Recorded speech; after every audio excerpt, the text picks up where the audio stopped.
सभी सम्मानित family member को नमो बुद्धाय।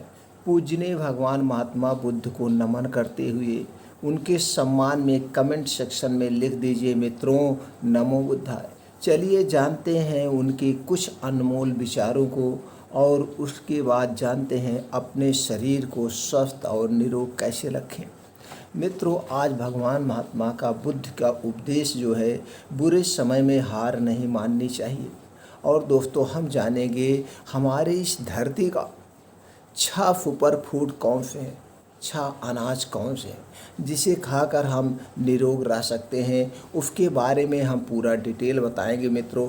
उसमें क्या क्या पाया जाता है, उसके क्या क्या फ़ायदे हैं और इसका आप कैसे उपयोग करके अपने आप को स्वस्थ और निरोग रख सकते हैं, बड़ी से बड़ी बीमारियों को बचा सकते हैं। तो दोस्तों, पहले हम उपदेश को सुनते हैं। गौतम बुद्ध के वचनों में हमेशा से मनुष्यों को अपने जीवन के दुखों और विपरीत परिस्थितियों के साथ संघर्ष करने के लिए प्रेरित किया है। उन्होंने कहा कि जीवन में सफलता और सुख का मार्ग अवश्य होता है, लेकिन इसमें समस्याओं और परेशानियों का सामना करना भी शामिल होता है। उनके अनुसार बुरे समय में भी हार नहीं माननी चाहिए। यही विचार आपको ऊंचाइयों की ओर ले जाने का मार्ग दिखा सकता है। गौतम बुद्ध ने अपने उपदेशों में अपने अनुयायियों को एक सांत्वना दी है कि बुरे समय में भी वो सोचें कि यह अवसरों की पहल है जो उन्हें अपने आप को साबित करने का मौका देते हैं। वह कहते हैं कि जीवन की सच्चाई और आत्म प्रतिष्ठा का परीक्षण उन्हीं के बाद होता है जब वह सबसे अधिक आवश्यक होती है। इस विचार को समझने के लिए हमें गौतम बुद्ध के जीवन को देखना चाहिए। वह खुद एक साधारण प्रिंस थे जिन्होंने राजमहल की सुख भरी जिंदगी से त्याग पत्र देकर जंगली तपस्या में जाने का निर्णय लिया। वह संघर्षों और परेशानियों का सामना करते हुए एक बुद्ध बने।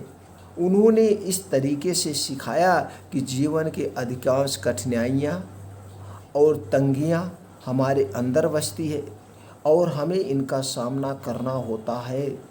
जब हम बुरे समय में होते हैं तो विचार करें कि यह एक मौका है जो हमें अपनी मजबूरियों को दिखाने का अवसर देता है।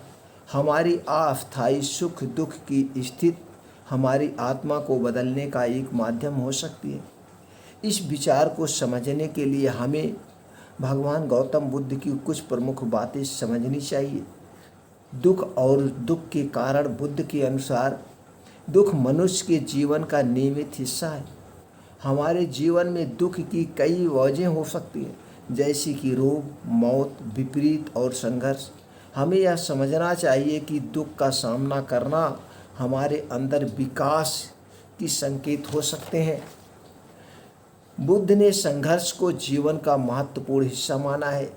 संघर्ष हमें अपनी सीमाओं को पार करने का एक और बेहतर बनने का मौका देती है। हमारे जीवन की गहराइयों को जानने के लिए हमें अपने संघर्षों का सामना करना चाहिए। स्वीकार करने की क्षमता हमारे अंदर हमेशा होनी चाहिए। बुद्ध ने सिखाया कि हमें वर्तमान की स्थिति को स्वीकार करनी चाहिए, चाहे वह अच्छी हो या बुरी हो। जब हम स्वीकार करते हैं कि जीवन के उद्धार की संभावनाएं हमेशा मौजूद होती हैं, हम बुरे समय में भी साहसिक बनते हैं। बुद्ध के अनुसार सत्य की खोज और सत्य को जानने की इच्छा हमारे जीवन को महत्वपूर्ण बनाती है। भगवान बुद्ध ने कहा कि सत्य की खोज करते समय हमें अपने मन को शांत करने की आवश्यकता होती है और हमेशा समय के साथ समय रहते। समता का अर्थ, बुद्ध ने समता का अर्थ समझाया है कि हमें अपने जीवन की स्थितियों के साथ समझौता करना चाहिए। हमें हर एक परिस्थिति को स्वीकार करना चाहिए और उसे सहजता से ग्रहण करना चाहिए। इन विचारों के साथ गौतम बुद्ध ने हमें समझाया कि बुरे समय में हमें आत्मनिर्भर और मजबूत बनना चाहिए। हमें अपने संघर्षों का सामना करना चाहिए और उन्हें एक अवसर के रूप में देखना चाहिए। जब हम इन मूलभूत सिद्धांतों को अपनाते हैं, हम बुरे समय में भी हार नहीं मानते हैं और जीवन में सफलता की ओर अग्रसर होते जाते हैं। अब हम मित्रों जानते हैं कि सबसे अच्छा क्या ऐसा अनाज है जिसे हम खाकर रोग मुक्त हो सके। तो दोस्तों, आज आपको 6 ऐसे अनाज के बारे में बताएंगे। आप इन्हें अपने रोज़ दिनचर्या में शामिल करिए। जैसे दोस्तों सब जानते हैं, गेहूं और चावल और 2 एक तरह की दालों पर हमारा पूरा जीवन निर्भर है। जब हम डेली एक ही चीज़ें खाएंगे तो एक ही चीज़ों में जो पोषक तत्व पाए जाते हैं वही हमारे शरीर को मिल पाते हैं। और हमारे शरीर को किसकी ज़रूरत होती है? हमारे शरीर को तरह तरह न्यूट्रिएंट्स, प्रोटीन, फाइबर, मल्टीविटामिन की ज़रूरत होती है। और जो आज हम आटा खा रहे हैं, आटा नहीं खा रहे हैं, मैदा खा रहे हैं। दोस्तों, आटा मशीन के हम कंपनी का खा रहे हैं, कंपनियों का आटा खा रहे हैं। हम आटा पिसा के नहीं खा रहे हैं। एक कंपनियों का आटा आप रोटी बनाइए, देखिए एकदम मैदे की तरह होता है। आज 90% लोग कॉन्स्टिपेशन से परेशान हैं, कब्ज से परेशान। आखिर क्यों लोग नहीं जाग रहे हैं? क्यों लोग नहीं जागरूक हो रहे हैं? हमारे जैसे बहुत सारे लोगों से ये बता रहे हैं, ये अनाज खाइए, इस आटे को खाइए, इस आटे को ना खाइए। तो दोस्तों, तब भी लोग नहीं समझ पा रहे हैं। आप हम लोगों की बातें ना माने तो दोस्तों, इससे खुद इसके बारे में गहराई से आप जानकारी ले सकते हैं। और जानकारी लेने के लिए आपके पास बहुत सारे माध्यम हैं। आज सबसे बड़ा माध्यम डिजिटल युग है। आप वहाँ सर्च करके जानकारी ले सकते हैं। आपके पास अच्छी अच्छी बुकें अवेलेबल हैं। आप बुक खरीदिए, पढ़िए। जो हमारे महान ऋषि मुनियों ने कहा के गए हैं, ऐसे नहीं किसी के बारे में बताएं। आज उसी पे हमारा साइंटिस्ट, हमारा वैज्ञानिक रिसर्च कर रहा। अभी हाल ही में हमारे माननीय प्रधानमंत्री जी ने भी कहा, हमें मिलेट आटा खाना चाहिए, हमें मिलेट आटे पर जाना चाहिए, हमें अपने मिक्स दालें वगैरह खानी चाहिए। तो उसका भी प्रोत्साहन दे रहे हैं। तो दोस्तों, क्यों भी तब भी हम लोग जागरूक नहीं हो रहे हैं? दोस्तों, पहले क्या होता था? पहले गांव में फावड़ा होता था, कोदा होता था, जौ होता था। लेकिन आज जौ की रोटी कोई नहीं खाता, जबकि जौ में सबसे ज़्यादा फाइबर पाया जाता। जौ हमारे लिए बहुत ही महत्वपूर्ण है। तो चलिए दोस्तों, हम वो 7 अनाज के बारे में आपको बताते हैं जो धरती का सबसे अच्छा अनाज है, सबसे अच्छा अनाज और अद्भुत अनाज, चमत्कारी अनाज है। ये 6 के 6 आप अपने डाइट में शामिल कर सकते हैं, या 6 में से नहीं 2-4 तो ज़रूर शामिल कर लीजिए। उसका मिक्स आटा बनवाइए और खाइए, स्वस्थ निरोग रहेंगे मित्रों। कोई बीमारी नहीं होगी, ब्लड प्रेशर, कोलेस्ट्रॉल, बीपी कुछ नहीं होगा। यहाँ तक कि आपको कब्ज की शिकायत ही नहीं होगी, जो कि 90% लोग कब्ज से परेशान हैं। और जिसको जब कब्ज होने लगती है, गैस एसिडिटी होने लगती है, धीरे धीरे उनको बवासीर होने लगती है और तरह तरह की बीमारियाँ होने लगती। तो चलिए हम चलते हैं। पहला जो हम लिए हैं दोस्तों, वो लिए हैं जौ। अब हम जानते हैं पहले जौ क्या होता है और इसकी तासीर क्या होती है। जौ की तासीर दोस्तों ठंडी होती है। इसमें क्या क्या पाया जाता है वो जानते हैं, इसके फ़ायदे जानते हैं। जौ में दोस्तों vitamin B complex, iron, calcium, manganese, selenium, zinc, copper, protein, amino acid, dietary fibres और कई तरह के तत्व पाए जाते हैं।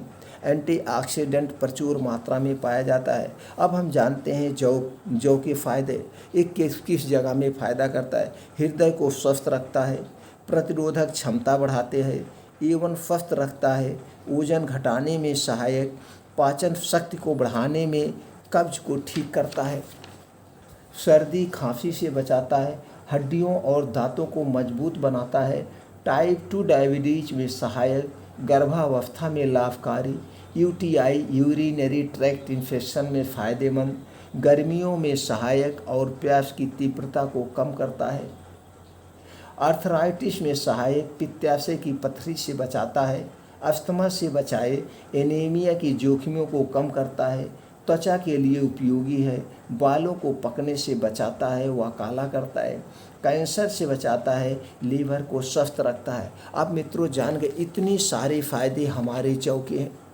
लेकिन हम लोग जौ नहीं खाते हैं। अगला है दोस्तों बाजरा। बाजरा की तासीर गर्म होती है। बाजरा में प्रचुर मात्रा में क्या पाया जाता है? फाइबर पाया जाता है। Carotene, niacin, vitamin B6, folic acid, iron, zinc, vitamin B3, vitamin B9, magnesium, copper, carbohydrate, phosphorus व अन्य छोटे मोटे और तत्व पाए जाते हैं। अब इसके क्या फ़ायदे हैं? पाचन शक्ति को मजबूत बनाता है, वजन को कम करने में सहायक है, डायबिटीज़ के मरीज के लिए लाभदायक है, त्वचा में फ़ायदेमंद है, इम्यूनिटी सिस्टम को मजबूत बनाता है, हृदय को स्वस्थ रखता है, अनिद्रा की समस्या दूर होती है, एलर्जी का खतरा कम होता है, हार्ट अटैक से बचाता है। ये हो गए बाजरा के फ़ायदे और बाजरा में पाए जाने वाले तत्व। लेकिन हम लोग बाजरा वगैरह कुछ खाते ही नहीं हैं, सिर्फ और सिर्फ गेहूं की रोटी, वो भी एकदम पतला पीसा हुआ, जो कि एकदम लीवर के लिए वो कैंसर का काम करता है। लीवर के लिए बहुत नुकसान, जितने पतला आप आटा खाएंगे दोस्तों उतने नुकसान करेगा। अब हम अगला जानते हैं ज्वार के बारे में। ज्वार में पाए जाने वाले तत्व पहले जान लें दोस्तों। ज्वार की तासीर जो होती है ठंडी होती है। इसमें क्या पाया जाता है? Mineral, protein, fibre, potassium, phosphorus, calcium, iron और विटामिन बी कॉम्प्लेक्स, कार्बोहाइड्रेट व अन्य।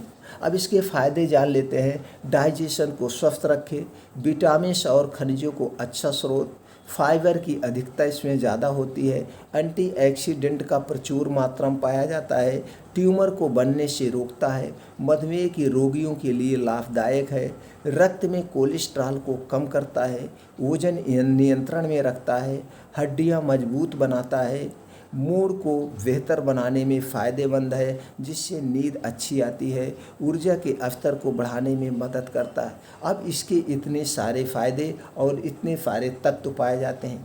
अब हम चौथा जानते हैं दोस्तों, रागी।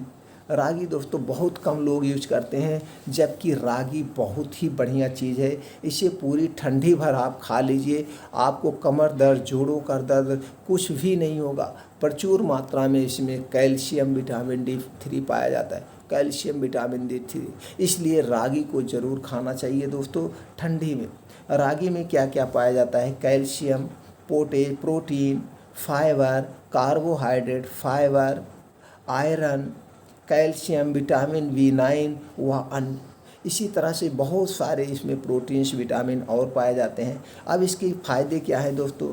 शुगर को कम करता है, हड्डियों को मजबूत बनाता है, एनीमिया दूर करता है, त्वचा के लिए लाभदायक, कोलेस्ट्रॉल कम करता है, कमर दर्द, जोड़ों के दर्द को दूर करता है।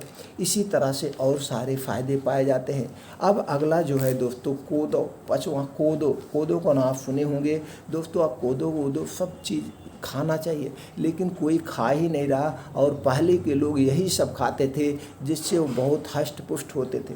अब कोदो में क्या क्या पाया जाता है दोस्तों? Phenolic, tannin, fights, lecithin, antioxidant, इसी तरह से और कुछ पोषक तत्व पाए जाते हैं।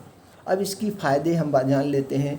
रूफी की समस्या को कम करता है, घेंघा रोग रोकता है, सांसों व खांसी को दूर करता है, पेट रोग को दूर करता है, बवासीर में फ़ायदेमंद, डायबिटीज़ को नियंत्रण रखता है, लकवा में फ़ायदेमंद है, साइनस को दूर करता है, त्वचा रोग को दूर करता है, सूजन को कम करता है। अब अगला छठवां अनाज जो है सबसे बेस्ट दोस्तों, वो है सांवा। सांवा की तासीर ठंडी होती है, और इसमें क्या क्या पाया जाता है? Calcium, potassium, carbohydrate, vitamin D3 व अन्य मिनरल व प्रोटीन्स पाए जाते हैं। इसी तरह से बहुत सारे तत्व पाए जाते हैं। अब इसके हम फायदे के बारे में जान लेते हैं। डायबिटीज़ को कम करता है, एंटीऑक्सीडेंट से भरपूर है, कोलेस्ट्रॉल को कम करता है, कब्ज से बचाता है, इम्यूनिटी सिस्टम को मजबूत करता है, ग्लूटीन फ्री है, और ढेर सारे इसी तरह से छोटे मोटे फ़ायदे तो बहुत होते हैं। ये दोस्तों जो हम बता रहे हैं ये सारे बड़े बड़े फ़ायदे, छोटे मोटे बहुत फ़ायदे हैं। अगला जो सातवां है दोस्तों अनाज, वो है चना। चना तो दोस्तों आप जानते हैं, चना खाते भी होंगे, कोई भिगो के खाता है। आप देखिए एक चने का फ़ायदा ऐसे आप जान लीजिए, घोड़े को चना दिया जाता है, एक घोड़े को 1 किलो चना दिया जाता है, आधा किलो चना दिया जाता है, पूरा दिन उससे मेहनत करवाया जाता है। अब इसकी शक्ति के बारे में तो सबको पता ही है। तो दोस्तों ये 7 अनाज ऐसे अनाज हैं, अब इसको आप कुछ इसमें से मिल जाए, 4-5 तो आपको आसानी से मिल जाएंगे, ऑनलाइन तो सारे आपको अनाज मिल जाएंगे। तो इसका आप मल्टीग्रेन आटा बना के खा सकते हैं। और जो इसका आप आटा पिसवाएंगे, इस आटे को मित्रों, इस आटे को आप क्या करेंगे, इस आटे का सब कुछ बन सकता है, पकौड़ी बन सकता है, और जो कुछ भी आप बनाना चाहते हैं, मोटी रोटी बन सकता है, आपका जो है सत्तू बन सकता है, मिक्स करके जब आप मिक्स आटे खाएंगे तो उसमें आप जान गए सब में अलग अलग प्रोटीन्स हैं, अलग अलग विटामिन्स हैं, और सबके अलग अलग फ़ायदे भी हैं। तो जब आपको तरह तरह के प्रोटीन्स विटामिन्स मिलेंगे तो दोस्तों आपका लीवर स्ट्रांग होगा। और इसी तरह से हमें मिक्स दालें वगैरह भी खाना चाहिए, मिक्स सब्ज़ी खाना चाहिए, मिक्स दाल, मिक्स सब्ज़ी, और हमें दूध दही भी सब मिक्स खाने चाहिए। तो दोस्तों जब हमें तरह तरह के मिलेंगे तो सारे प्रोटीन्स और विटामिन्स हमारे शरीर को मिलेगा। तो दोस्तों इसके आटे आप पिसा सकते हैं। अब आटे पिसाने के लिए उसी हिसाब से आप उसमें मात्रा घटा बढ़ा सकते हैं। अब उसकी रोटी कैसे आप बनाना चाहते हैं, पतली रोटी बनाना चाहते हैं कि मोटी रोटी बना के खाना चाहते हैं, तो दोस्तों उसी हिसाब से क्वांटिटी में आप अपने हिसाब से ले सकते हैं।